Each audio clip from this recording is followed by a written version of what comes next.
All right, so I've got one question in here, and then I'd love some feedback on using this Miro board to gather your questions. So there's one question here about pre-sprint from Daniel. Okay, how to plan and execute customer research without holding the sprint back. Well, so Daniel, you were part of, I think you've joined one or two of the problem framing sessions that I've done. So I do use framing as a way to figure out who I want in the sprint, who are the right people for the sprint team, who has the necessary expertise. So for example, I just ran a sprint with an earlier stage company, or actually it's an older company, but it's a new venture within there. And so there's not a lot of people involved in the team and this new project that they're working on. And so what I discovered during framing was that I was only going to be working with one person from their team. And so we were missing a lot of that expertise that was going to be in the room. So we had to accommodate. But I was prepared for it when I got into the sprint. It wasn't a surprise come the day of. So I use framing in order to know what problem we're going to be running our sprint on. Of course, I use it to help me identify the right people for the sprint, both in the team and then the customers that we're going to be interviewing at the end of the week. And then, before and during and after framing, I do some more research. So for example, when doing framing, what you might uncover are some gaps, some questions. You might identify that during framing and identifying a challenge that you wanted to work on, the best persona or the best customer segment to focus on is one that the team isn't as well versed in. So that becomes apparent through the way that I do framing, that it makes sense that we should pause, or after the workshop is over, go and interview a bunch of folks and ask them to validate some of the assumptions that we have just about the problem space itself. So we'd say something like, hey, we're attacking this new space. What does that look like for you today? What are some of the ways that you're solving it? Is it important? If you had a magic wand kind of question, how would you make the process better? But basically just making sure that they can step us through that current experience. Because what we want to avoid is running a sprint on something that people would say, well, yeah, that is something that happens to me today, but I use this, and this to solve it. And I'm fine with it. And it's really, I don't really spend much time thinking about it because it's not really a big problem for me. So that would disqualify that we should continue and run a sprint. So it's research in that sense. Those are some of the things that we're doing. So it's, to recap, it's making sure that there's a clear and important problem that we're working on, validating that problem with some customers in between the framing and the sprint itself, going and doing some rapid rounds of research, and then team building, both people that are going to be in the sprint as well as customers to test our ideas out on at the end of the sprint. That comprises the majority of the research I do. The only other piece that I didn't talk about is stakeholder interviews that I do. So if I know that there are executives that can't be part of the sprint, but they're in charge of the vision, they see the larger trends happening in the industry, they know the constraints within the company, whether it's like a certain technology, a certain customer segment. So I would interview each of those folks, typically maybe up to 4 or 5 people. I prioritize especially the ones that cannot be in the sprint, to say, what should we be talking about? What should we avoid talking about? What are some of the trends you're seeing? What are some of the constraints we should be thinking about when we get into our sprint? So I prioritize people that won't be part of the sprint to make sure that I understand what is most important to them. But even there might be 1 or 2 folks that are going to be part of the sprint. The reason it's also important to talk to them is because there's a number of reasons. For one, they may decide that the agenda that you're working within during the sprint is something completely different. And then you can go back and say, when we met, you said it was important that we cover these few things. So it's sort of like having that, those tiebacks, so that you can make sure that you're still aligned with the stakeholders. Because what I want to do in talking to the stakeholders is avoid getting into topics that they're going to come in and change or kill altogether. So I want their opinions as early in the process as possible, especially if they won't be part of the sprint.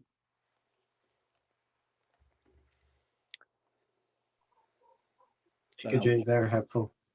Thanks. Cool. All right. Hey, Charlotte. Hello. Hi there. I added Um, I'm sorry. I added the one in the other category. Yes, perfect. Can I ask you guys, how is it? I'd love some feedback on this. This was just a hypothesis, a hypothesis I had, that I would send like a Miro board out and people would fill in all their questions ahead of time and it would make the back and forth better. How is it for you guys? Is it better to just come and talk about your questions? Would using a forum be better, or tell me about it? Or you I didn't like really think about it? I like segmenting them into different categories so you Yeah. can actually organize your thoughts better. I think I honestly just had a difficulty finding this Miro link from the Eventbrite event where I applied to this, or just opted into this. So I think that was the only. Yeah. When you got the, can I also ask if I've been using Eventbrite for years, but sometimes I still get hung up on how it works. When you signed up for it, you got an Eventbrite confirmation that had some of these details in there. And I think there was a link to this board.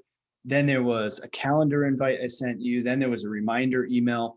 What do you tend to pay attention to the most?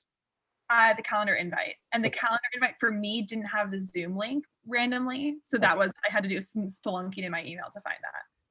Okay. So got it. And maybe even just, I could just send like a reminder email personally to say, hey, we're meeting tomorrow. Don't forget to fill in your questions. Because I think going through Eventbrite is a little clunky. Yeah. Okay. Calendar plus email. Thank you. Good feedback. Okay. Let's see what you got. What are most common? Oh man. The most common pitfalls. So the big one is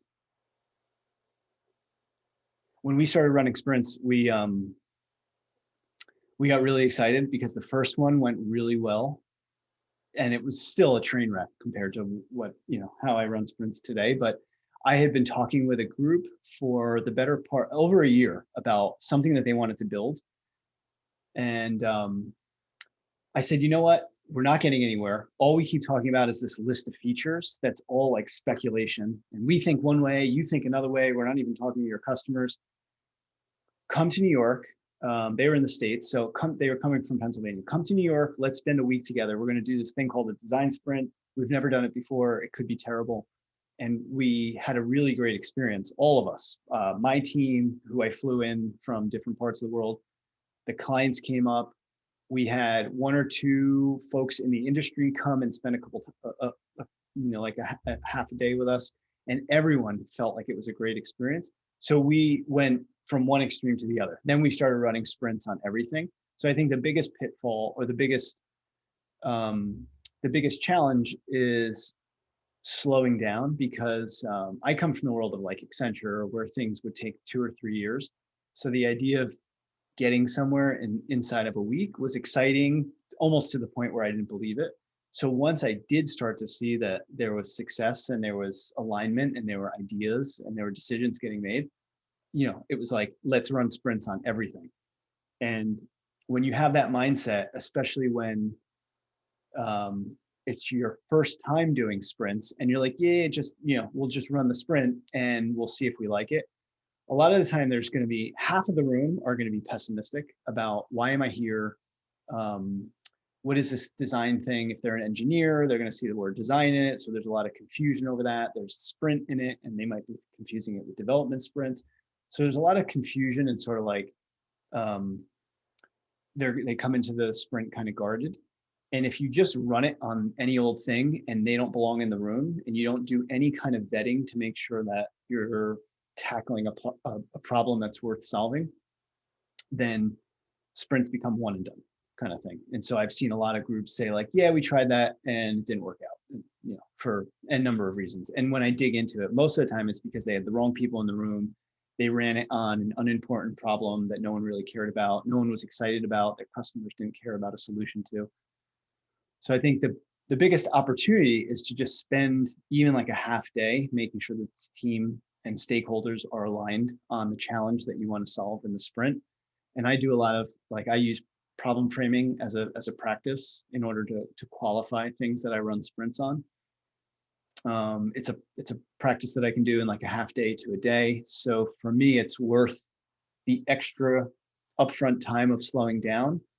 Although the fast following question that I get from that is, how do I then sell other people on adding another day to the process? But what I've learned is that when I do framing, I'm basically buying back a day of time, because I come into my sprint the team is so well aligned and we're like 10 steps down the road that I'm able to shrink my sprints down from 5 days to sometimes even 3 days. So I'm not really adding an entire day onto it. What really all that I'm doing is I'm picking up the sort of problem definition out of the sprint, and I'm doing it a week to 2 before my sprints. So I can really make sure that I have the right people, the right challenge. And then if there's any research I have to do in between, then I have enough time so that when I get into my sprint, I'm like the team is fully prepared to go. There's very little opportunity for a person to be like, I don't know why I'm here, which happens a lot. Like when I was just like, let's just meet and run the sprint, let the process take care of itself. There'd always be 1 or 2 people that are like, I'm really not sure why I'm here. My boss asked me to be here, but I'm not sure how I'm going to contribute. And that sort of sucked the energy out of the room. So I think, proper planning is the big one. That's how I've made my sprints even more successful. Thank you. I have a very niche question, very specific. If there are any other on here. It's just a few of us. So I think, let's see, we got one other question, but yeah, go for it, Charlotte. So we're thinking about working on a product that has a ton of similarities, both the internal user using it and an external facing client using it. And I thought perhaps a good opportunity to do a design sprint with the PM on the external facing team on that focused on that user, and with myself who's focused on our internal user base, because of the overlap in terms of the functionality and the value of that product. But I was wondering, in terms of the feasibility of having a design sprint where ultimately there's going to be 2 very distinct user bases in there, if that's perhaps biting off too much to chew in one kind of go. Yeah, well, so I would say this, if they are 2 very distinct paths and experiences, like the end user and then like back office kind of thing, like typically the reasons why people are using those tools in those cases are very different. If they're very distinct in that sense, then hands down, I would say run the sprint on the one persona that you have the most current expertise around, and or if solving for this persona would sort of like be the larger task, the more complex task. In other words, if we solve for this persona, then we'll be well informed about, we'll solve like the majority of the problems that we think are important and what we want to change as part of the current experience. And if we solve for this persona, we'll be able to be much more informed about secondary and tertiary personas that we want to solve for next. So I always say, like, it's not always taking the most complex path first, but it's more like, what is the expertise in the room? And ask yourself the question, who is most impacted by this problem? And if we solve for that today, then you have a lot more sort of momentum and initiative to keep going and solve for the next one. But trying to parallel path 2 personas with 2 different experiences, you could do that, but I would consider it as 2 separate sprints. So you could run like simultaneous sprints with 2 separate teams and then share learnings back and forth. That's cool. But the risk to that is if you invalidate a lot of those ideas or the general problem in itself, then you've wasted 2 teams' time instead of 1. Okay, that's helpful. Thank you. Yeah, I mean, that's another common thing. So like when you share the sprint with executive leadership and they're like, how many people for how long doing one thing? Most of the feedback is like, what else can we get? All right, I'll say yes, but we've got to get more out of this thing. So can we get like 2 projects? Can we have 20 people in it instead of 10 so that there's more people learn? And that's a pitfall. So like those are all traps that you can fall into, where like now instead of having the right people in the room, you've got a mob to manage, things of that nature. So it's if you get any of that pressure, it's fairly common. You just have to find a way to to ask for a little bit of forgiveness, to say like, let's just run this first one and see what we learn from it, and then see how we can tweak it to fit our team and our process. Like the way that I ran sprints 3 years ago is fairly different from the way I run sprints today. So you'll tweak it, but maybe not right out of the gate.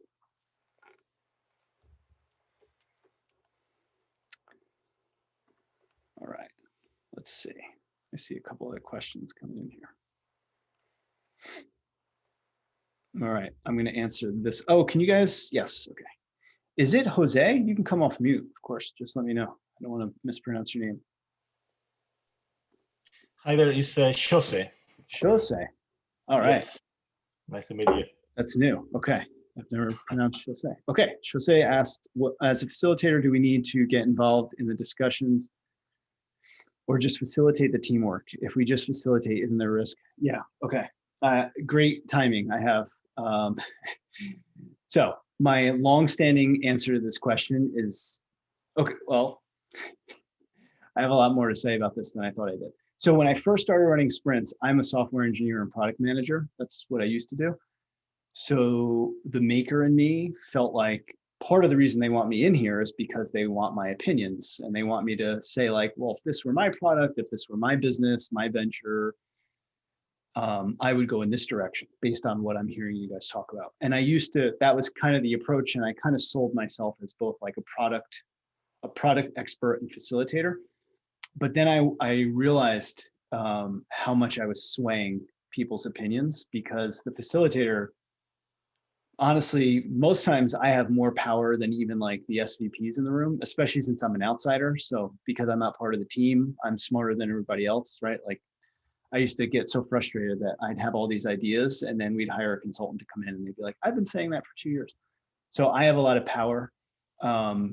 And I can really swing the team in terms of just calling out things that I'm observing about the decisions that they're getting made. Instead, what I focus now on is pointing out the energy.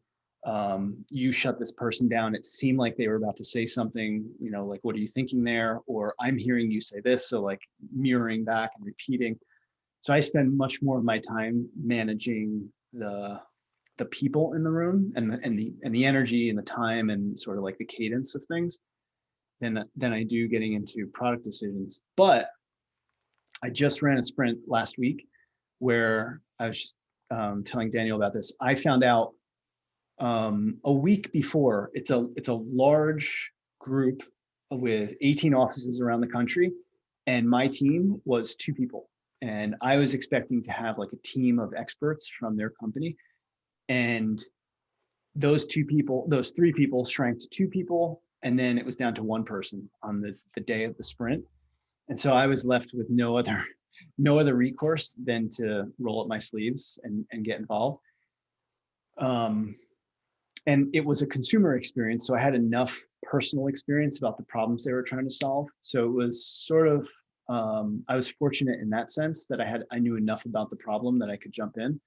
But I noticed that my facilitation went like way down. It really suffered. Like I was thinking about things at such a lower level than being able to see what was happening in the room, being able to understand that like my designer that I brought with me, she was feeling frustrated, like I was barely paying attention to her in that sense. In the end, it was the right thing to do, but like reflecting back on it, it was definitely not ideal. So I would encourage you to do your homework ahead of time, talk to the team. If in an ideal situation, I interview everyone that's going to be in the sprint one-on-one. I'll just do like 20 minutes. Who are you? Why are you joining? What's important to you?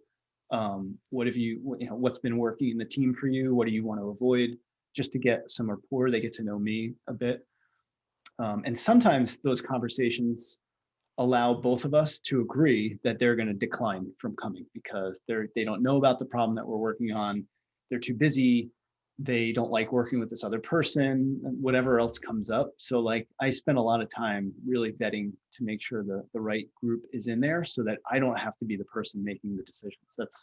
That's not really the role of a facilitator. Thanks. Xose. Thanks very much. Great. Xose. Did I remember it right? Yes, perfectly. All right, cool. Thank you. Good question. Very timely.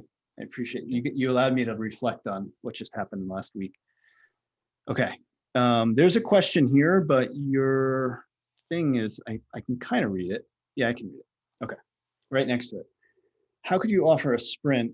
This is from Grant. How can you offer a sprint at a university as a professional development opportunity for staff and faculty, say on curriculum development? And how would your thing is in the way.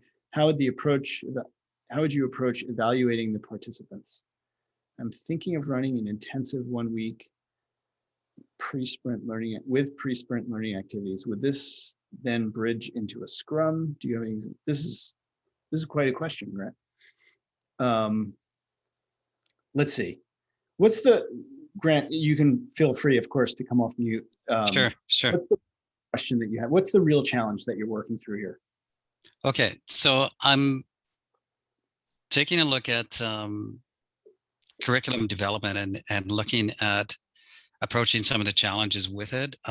Say even in continuing studies, which has it has to come up with new courses quickly to reflect the labor market sometimes. So taking a look at running designs, for instance, or some of the challenges or questions around programming, or is this the right course, or how do we plan this? So that would be a design sprint, and using Kanban and other type Miro tools like this would be might be a good option for them, and just to get everybody together in a room with the key stakeholders around that. But that includes can include both staff and faculty in terms of that approach, and also the agile methodology in terms of working that. So it's how just get assembling people together, like obviously through an invitation, looking at that, and then bringing them into a room, and then just going, okay, well, what's the issue we're trying to address, which the design sprint should address, and then trying to just work that out. So, but also part of that is, as a professional development thing is sometimes you need to provide, if you need to evaluate people on this style of authentic learning. So you need to, it could be that, these steps were create the checklist. Have you checked all these things off as part of the design sprint? So an evaluation method to go, was this successful or not? I know it's working in a group situation, but it's, also just like, a lot of, so you could also maybe micro-credential it as well, right? To say you were successful in doing this. So does that help?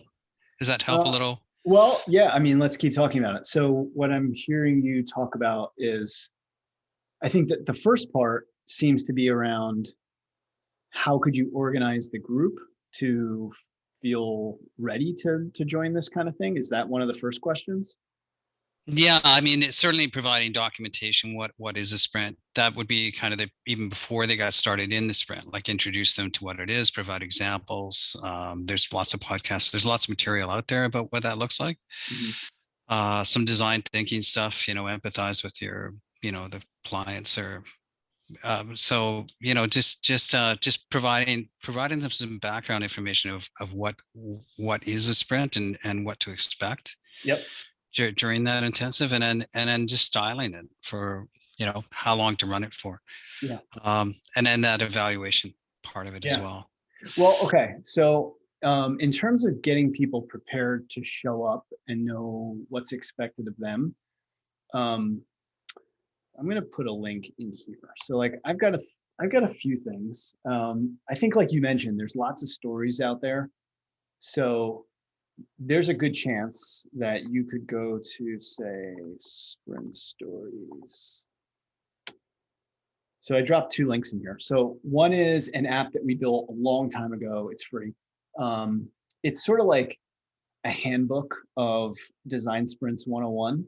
I don't run sprints the way that we described it in this app anymore, but for the people that are just coming into it, it's totally fair. It has like materials that you need, what to expect day in and day out, which is sort of like the Cliff Notes version of reading like a full book, or watching like a series, or doing like a long training course on that. So like you could share this, by all means, share the app with them. They can put it on their phones and they can go through the 5 days to see what it's going to look and feel like.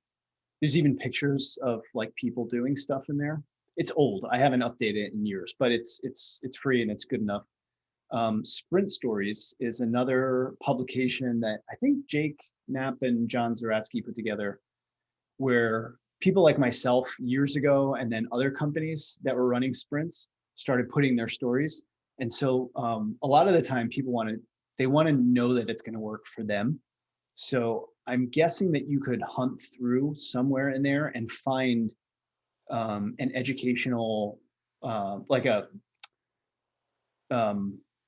university application of running sprints, like bringing design thinking or design sprints into their curriculum and using it within their faculty. I've had lots of people from universities reach out to ask me to come run sprints.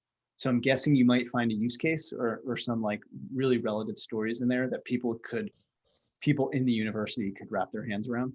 Okay, so you've run a design sprint at a university before for like staff and faculty as a professional development opportunity, or as a service, not necessarily as a learning event, but as something that they were working on in terms of bringing new curriculum, a new style of programming into their courses and curriculum. So I help them think through new curriculum and new formats. Yeah. Okay. And ironically, very similar. They needed to understand and see it. Maybe it's not so ironic. Most people want to know, what will this look like for me? I do work in this really weird niche or with these different constituents. I'm talking with a group that does, they run courses where students from like third world countries and first world countries come together to solve problems in those third world countries. And so the question is like, who's the team and who's in charge of the challenge, and to who are we solving? Like, who are we presenting back our findings to? So like the definition of team for me is like very new and different. So like those are conversations I'm having with them to help them understand what this is going to look and feel like. And with your design sprints, then do you offer, is micro-credentialing part of something that you consider for your design sprints? That it's also something that, it's out there, from LinkedIn to edX to lots of platforms as part of PD activities do that. So it's also something that employers like to see, and it's a bit of an incentive for a participant to go, okay, I got this it's a small thing, but it can be an important thing. Yeah. It's interesting. So like if I run a sprint, if I'm hired to run a sprint, it's almost like it's a business service. So I've not thought about it as far as something that I would credential people in, but I have provided like certificates of completion for people that come through training courses that I offer. Okay. I have done those. They're not by no means are they, it's not an accredited certification or anything like that. I haven't gone through any sort of standard program, but I do tend to offer just certificates of completion, which sometimes is enough for people to feel like acknowledged that they went through something and they have something to prove. I send those for like, sometimes I'll send those for people going through courses, online courses, in-person training events. I've even considered offering them as part of the toolkits that I offer. Yeah. And do you find that your sprints like then scaffold into, like the Scrum, like the next iteration beyond the design sprint, or how many iterations of a design sprint in that one would you, sorry, I'm just filling in this bit, but those next steps beyond the design sprint? Well, the other thing I'm going to share here, let me just find it. Give me a sec.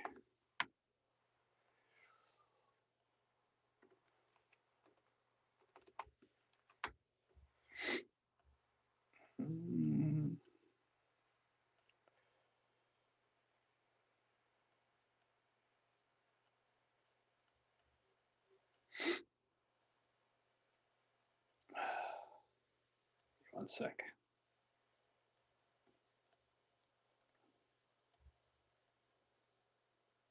Okay. So way back when, I just dropped another link in there. Way back when New Haircut was a product development studio. So we were more focused on execution of ideas. design and development, so execution. And in that sense, and more so to my background, we were working in agile sprints, working inside Scrum teams using Kanban boards like I have next to me. This is separate. This is discovery work. This is problem definition. This is very much about like learning and validation before that agile work stream starts. So like frameworks like SAFe have gotten scaled agile framework, something that has taken off. My challenge with something like that is when you slot a sprint inside of a larger set of development sprints and it's just like sprint 0. The challenge with that is that you go into it assuming that the sprint is going to have validation and things for the teams to be working against, and you do all of your sort of like sprint planning sessions around understanding that there's going to be a handoff from the sprint team to the next team, right? So you start to create this separation of teams. You start to put pressure that out of the sprint are going to come things that the development teams have to work on. And you also add a lot of pressure to the sprint to be successful and to be validated. So I tend not to like to couple those together like that. I like there to be a little bit of breathing room between them. I like to be able to recap and reflect with the team to say, of the things that we were trying to learn, this is what we validated, these are the things that we invalidated, and now do we want to move forward with these next ideas?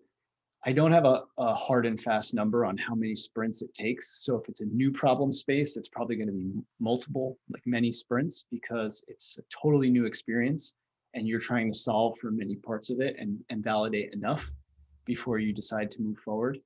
If it's something that it's like an iteration of an existing platform or service, then it may take 1 or 2 sprints to get it right. Most times in the majority of the sprints that I've run, our initial, I call it a foundational sprint. That's like the first sprint that I'll run with a group. And then I run smaller, like 2 or 3 day iteration sprints.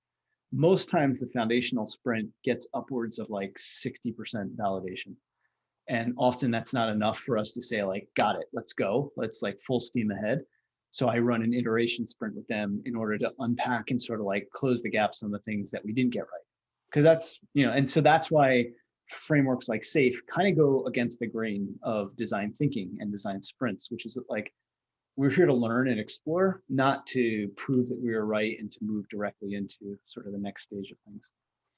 I have a couple follow-up questions off of that. Like right now, I'm a product manager for 2 engineering teams, so quite taxed in terms of managing the current sprints and projecting what needs to be prioritized and developed and designed for the future sprints. Mm-hmm. In terms of kind of embracing the full value of a design sprint, would you imagine that these are problems that are likely opportunity areas that we could be developing on versus selecting something for a design sprint that we know we need to work on? That's one question. And another question, kind of tangentially related, is this idea of a foundational sprint with smaller, shorter sprints to really get that from 60 to 100% in terms of design and development. In terms of balancing engineers' time on those teams, would you recommend in terms of the more follow-up sprints where we validated that this is an area that has value and opportunity, those shorter sprints, then incorporating the rest of the engineering team so that they can familiarize themselves with like the user reaction to the designs and things like that, versus incorporating them on the front end in the foundational design sprint? Yeah, well, okay. I'm going to answer the second one first. The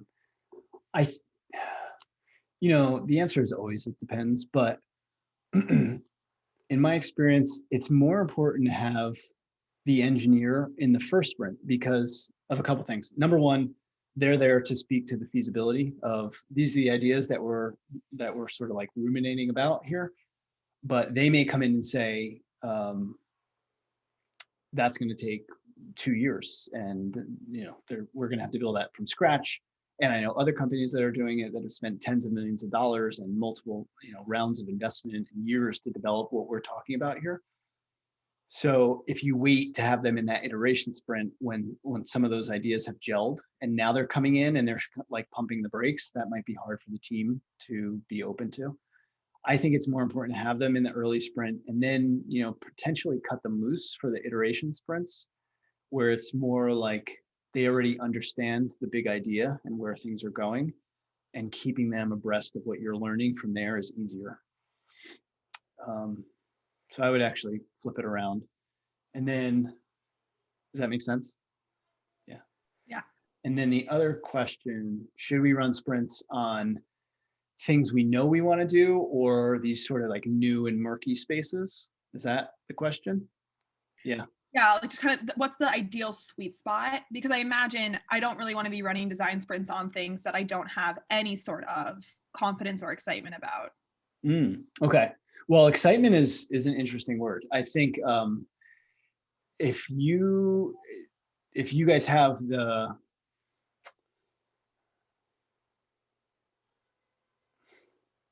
excitement tends to not be the word that a lot of teams use, because it's just sort of like marching orders based on revenue, cost savings, things of that nature. I think it's awesome if you guys are considering, like, is this something that we want to work on? Is this something that we're excited about? So that in itself, I think, like, if you could bring excitement and like sort of like rallying the team and things of that nature, you're going to get so much more out of them. So just put that aside. I think that would be, if you're already doing that, you guys are 10 steps down the road. But then what should we run a sprint on?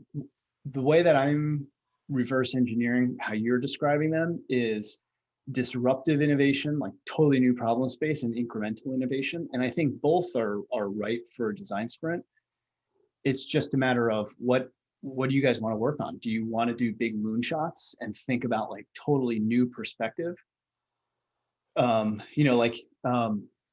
In some groups, there's a small team that's like the innovation squad, and they're taken off to think like R&D, what's the expression? Greenfield, blue sky thinking, right? And your charter is to think about the next big thing. And so if that's where you guys are aligned as a team and what stakeholders are expecting you to get out of the sprint, then by all means, you can run sprints on that. It doesn't mean that every big, bold idea is something that you should run a sprint on, because again, if it's not an important problem or there's not a market for it, then you still shouldn't run a sprint on it, no matter how big and exciting it is.